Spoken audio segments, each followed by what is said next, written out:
Do you want to reduce your coffee intake? Imagine better sleep, less anxiety, and reduced caffeine dependency. Stay tuned as we explore some practical tips to help you drink less coffee. Tip 1. Explore alternatives to coffee.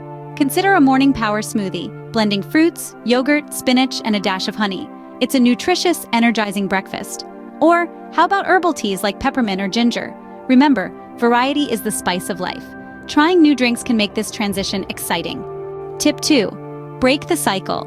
Declutter your counter, keep that coffee maker out of sight to dodge the temptation. Identify your coffee triggers. Is it post-meal, work break, or drowsiness?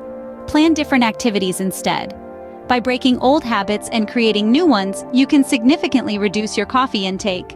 Tip 3. Slow and steady wins the race. Cutting caffeine abruptly may cause headaches or fatigue. So, gently lower your coffee intake, perhaps by a quarter cup every few days. Remember, it's not a race. Take your time and listen to your body. In conclusion, let's recap the 3 key steps to reducing your caffeine intake. Firstly, exploring alternatives like smoothies and herbal teas. Secondly, breaking the cycle by identifying triggers and planning different activities. And finally, taking it slow and steady. A less caffeinated, healthier you awaits. Thank you.